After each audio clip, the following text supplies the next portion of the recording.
Улс орны болон бүс нутгийн хөгжлийн чиглэлээр хөгжил дэвшил гарч чадаж байгаа эсэх тухайд Улсын их хурлын эдийн засгийн байнгын хорооны өнөөдрийн хуралдаанаар яригдсан байна. Энэ талаар үндэсний хөгжил шинтгэлийн хорооны зүгээс холбогдох мэдээлэл өгч байнгын хорооны гишүүд байр сууриа илэрхийлсэн байна. Өмнгийн говийн хөгжил дэд бүтцийн талаар олигтой ажил огт хийгдэхгүй байна гэж гишүүн Цэвлмаагийн баяр сайхан шүүмжилж байна. Сүүлийн үед уул уурхайн томоохон ордууд бүхий хам богд цогцсон сумдад хүн амын төвлөрөл бий болж элдв хүндрэл бэрхшээл үүсэж байгаа. Бас өмнөд бүсийн хөлийн бомбын ачаалт чид тэгсэн сөрөг зүйлс ихэхэн гарч байна гэдгийг эрхэм гишүүн санууллаа. Компани зам тавигдчихэ. Улсын төсөв иргэн төлөх нөхцөлтэйгээр 3 жил одоо хөөцөлдсөн зам бол энд 1 км ч яваагүй. Дээр нь энэ засгийн газрын шийдвэр гарцсан төмөр замын асуудлуудын талаар ерөөсөн нэг ч үг дурдаагүй байх юм. Та бүхэн энэ төмөр зам ер нь хэрэгтэй юм уу, хэрэггүй юм уу? Энэ талаас нэг хэлж өгөөч. Үндэсний хөгжил шинтгэлийн хорооны дарга хаш чулууны тайлбарлаж байгаагаар өмнө говийн хам богд цогцсон сумдад хот төлөвлөлтийн зураг төсөл гаргах шаардлага үүсэж байгаа хэдий ч холбогдох яамны төвшөнд ажил нь удаашралтай байна. Хөлийн бомбуудын хувьд мөн л зураг төслийн ажил нь хийгдэж байж ажил өрнөх учиртай гэдгийг тайлбарлалаа. Бас төмөр замын бодлого тодорхой болсон хэдий ч цаашдаа засгийн газрын хүрээнд ярих шийдэх асуудлууд бий болсон байна.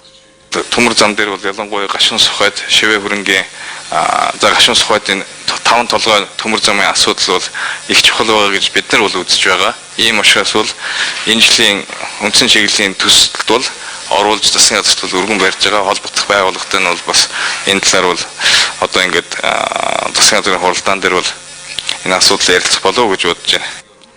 Өмнөд Русын хөлийн бомбуудын хүчин чадалд мөн л анхаарч хил хяналтын байгууллагуудын оронтой зардлыг нэмэгдүүлээд байгаа гэсэн тайлбарыг үндэсний хөгжил шинтгэлийн хорооныхан өгч байна. Харин гишүүн хотгоогийн хувьд хөлийн бомб дэх төрийн байгууллагуудын оронтойг нэмэгдүүлэх нь гол зүйл биш гэсэн байр суурьтай байна.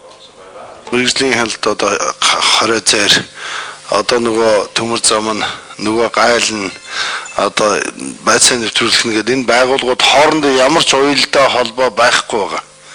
Зарим тохиолдолд хувь хүний арын шин зан чанараас болоод би эндээ бүр дэгээ ороод байгаа. Энэ ингэсэн бол би одоо энийг нэлээ өөрөх эрх мэдлээр нь барин зогсоон хаана гэсэн юм юу та. Хөлийн бомбтод ажилладаг төрийн байгууллагуудын үйл ажиллагааг уялдуулах үүднээс бомбын нэгдсэн захиргаатай болох саналыг засгийн газарт гаргасан боловч олон чиглэлийн хуулиудыг цогцоор нь авч үзэх өөрчлөлт оруулах шаардлага үүсэж байна гэдгийг үндэсний хөгжил шинтгэлийн хорооны дарга тайлбарлаж байна. Гишүүн Дэлхааны хувьд баруун бүс нутгийн аймагуудад хөгжлийн шинэ хандлага дэвшил бий болж чадахгүй байгааг сануулж байна. Зөвхөн оюу толгой 5 толгойн тухайд л яриад байгаагаас биш алслагдсан бүс нутгийн хөгжил орхигдж байна гэдгийг эрхэм гишүүн санууллаа. Бид ямар ч үйлдвэрлэлтэй байхгүй, том бүтээн байгуулалт юу ч байхгүй шүү дээ.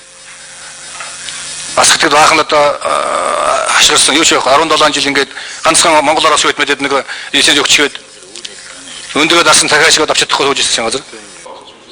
Дунд хугацааны хөгжлийн төлөвлөлтөөр бол баруун бүс нутгийн дэд бүтцийн хөгжилд анхаарах чиглэл баримталж байна гэсэн тайлбарыг үндэсний хөгжил шинтгэлийн хорооноос өгч байна.